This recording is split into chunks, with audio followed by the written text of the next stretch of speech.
They do pick up a point after those back-to-back defeats against Liverpool and against Arsenal. We now welcome in to talk more about... Actually, let me just first mention... No, let's have a look and just see how bad it is for Man United. Well, let's do it. They are 5 points off the top 4 with 3 games to go. So Champions League football for them next season, highly unlikely. And as you can see, they have played more than teams below them as well. That makes things even worse. Don Hutchison, Mario Melchiot and Mark Ogden are with us. But I will start with you, Craig. The fact I don't want to be negative about Man United. OK, so be positive. Yeah, because they picked all right, they got a point. They picked up a point against Chelsea after those back-to-back defeats. They got a point. I tell you what, there was one magical piece of play in the game from United, and it was a goal. Mm-hmm. Not good from Chelsea, particularly after taking the lead, deservedly so. But a brilliant scoop pass from Nemanja Matic and a wonderful finish from Cristiano Ronaldo again.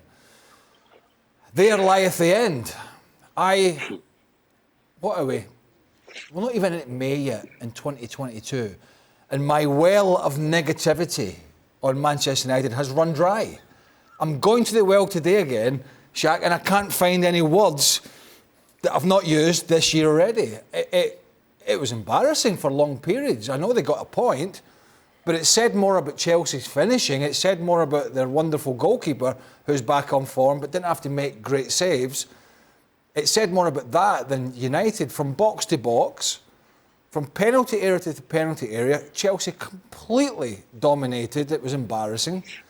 But their Achilles heel, or one of the big problems, is there for all to see. Thomas Tuchel's reaction. It was they don't have the clinical person up front to finish all that good playoff. So that's a frustration from Chelsea's perspective. But from Man United's perspective, there's nothing new. There's no breaking news here, folks. They're bad. And we should not be surprised by what we saw. And with that in mind, and with what we saw from Chelsea, Mario, will they be disappointed they didn't come away with all 3 points? Yeah, definitely. But I don't think they played the strongest game themselves. I mean, the things that he highlighted already, I don't think they tried their hardest. I mean, especially in the middle of the park, I feel they still were dictating the game. So I think in the middle, Man United was struggling with them. You know, if you have players like Fernandes, Matic and McTominay, they couldn't really get the grips on them because they were really dictating the tempo. But they weren't scoring. And that's what Tuchel was really, you know, like you could see from the side, they weren't scoring any goals. And I think that was the crucial part. When the goal came in, but the answer was so quick for Man U. You know, like Ronaldo again. It's just, it's sometimes funny just to keep talking about him because the guy keeps on delivering. So that's why on that scale, that was probably the only highlight they had, because away from that, I don't think they are like we keep on mentioning. They are not the Man United that we expect them to be. Mark, tell us a bit more about the reaction at Old Trafford to what we saw today, the protests as well in the 17th minute and before the game. Yeah, it was quite a moody atmosphere tonight. You know, a lot of the fans didn't come into the 17th minute, as you said, because of 17 years of Glazed ownership. There was anti-Glazer chants, anti-Glazer banners. There were flares let off during the game. There was a march before the game. You know, it's April, it's May, it's springtime at Old Trafford, and there's a protest against the Glazers. It's what we've become used to now, certainly the last 7-8 years, solid post-Ferguson. But it's been 17 years now, and the fans are fed up. And I think the fans are hoping that when the Chelsea sale goes through, that if Chelsea are sold for, you know, £3.5 billion, it might encourage the Glazers to sell up. But I'm not getting any kind of suggestion that the Glazers want to sell. They don't need to sell because they keep taking 70, 80 million pounds a year out of the club in dividends. So for them, it's a very kind of lucrative ATM machine that they can just draw down every year. So the fans have lost patience with them. And what's happening on the pitch only makes it worse because they've got an awful team coached by a manager who isn't up to the job, shouldn't be here, and probably won't be here sooner rather than later. We're just talking about Cristiano Ronaldo obviously getting the goal. He scored 8 of the last 9 for Manchester United. In terms of scoring against the top 5 teams as well, he leads the Premier League in goals scored there, even ahead of the likes of Salah and Mane. And yet, Don, many people think he's the problem. It's incredible, isn't it? I mean, correct me if I'm wrong as well. I think in the last 12 seasons, he's scored more than 20 goals.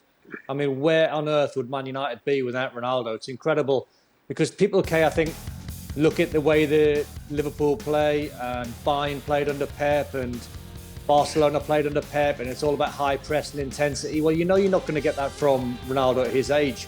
But what you're guaranteed is you're guaranteed goals.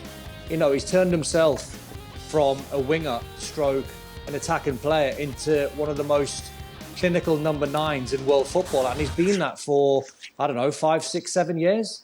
So you look at Ronaldo and you think, well, what is he going to offer us? He's going to offer us goals. So in my humble opinion, if you're building the side around Ronaldo, play him as a sort of number 9, number 10, and have legs in and around him. I know Ralph Rangnick's trying to do that, but the legs are just not there. I mean, I was watching that Chelsea-Man United first 45 minutes, and it was astonishing how good Reece James was, but he was up against no one. Rashford wasn't tracking him back. Bruno wasn't helping a hand. Matic couldn't get across and provide cover. It was incredible, the lack of desire from the Man United players just to do the very basics, which is run around and compete. Your thoughts on what you saw tonight? Positive. Positive. I think I'm trying to be positive here. At the two ends of the Man United pitch, between Ronaldo and David De Gea, you have two players who at least you can think about building the team around in the future. I'm saying that knowing full well exactly how old Ronaldo is. But saying that, outside of those two performances, and Don is right, Ronaldo doesn't have the legs that he once did. The only other highlight that didn't come from one of those two is the ball from Nemanja Matic that Craig spoke about that brought the goal. And then, so you talk about Manchester United at home and not really a lot to recall. And the stats would say as much. 6 efforts on goal. This is Old Trafford. This is the theatre of dreams. A team, and now a team in Manchester United who are second best by a long way. I think at the same time, given how poor United were, they have to be thankful that Chelsea themselves are already booking their holidays. Chelsea are going to finish third. I don't think there's any danger of that. 6 points between them and Arsenal. No other silverware to play for. Other than that, this could have been an embarrassing scoreline, just kind of given the balance of play. So it's going to take a lot. I'm with Mark. I don't see the Glazers giving up control. I don't know how things turn around for the fans in that regard. So we sit back and wait to see what's in store, because nothing is really kind of filling you with much optimism. So, Mark, go on. I was going to say, two things can be possible, in my opinion. Ronaldo's not the problem. No, you know he's not. But Ronaldo's also not the answer. Not at 37. Let's not kid ourselves. They've got to make a fresh start.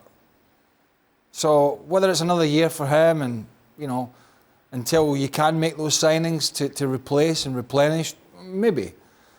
But he's certainly not the answer long term, of course, for Man United. Am I missing something? Is somebody going to tell me what this German coach and his coaching staff have done in the period there? Is it just me? Am I missing something? I mean, I must be. Yeah. I've seen absolutely diddly squat. Nothing different. I've not seen a pressing game. I've not seen a passing game. I've not seen a good defensive structure. And I know a lot of it comes down to players, and I know a lot of it comes down to attitude. But I keep being told about coaching.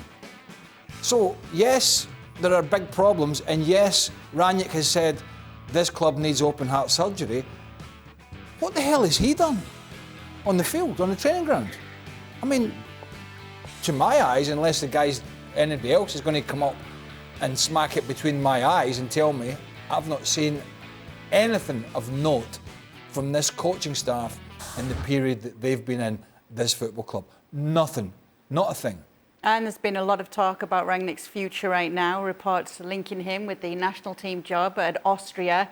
He said in the post-match today, Mark, that he will be continuing his consultancy role at Man United. Do you think that will be the case? And what do you know about these rumours? Yeah, well, the offer of an Austrian job is there. I'm with Craig. I'm not quite sure why Austria are so keen to take Ralph Rangnick. But listen, Ralph Rangnick said tonight that he's going to stay and do his consultancy job. I think that's just a statement where he's making sure that he gets a payoff as and when, this doesn't happen. Because I think that what's happened with Rangnick is he has been very good at deflecting the blame from his own deficiencies. He's been criticising the team, the players, the mentality, the recruitment of the club. He's just deflecting away from his own failings. I think what the reality is that Rangnick has now had 1 win in his last 7 games. Ole Gunnar Solskjaer was fired after 2 wins in his last 7 games. Rangnick's been a disaster. The players have got no respect for him. They've got no respect for his coaching staff.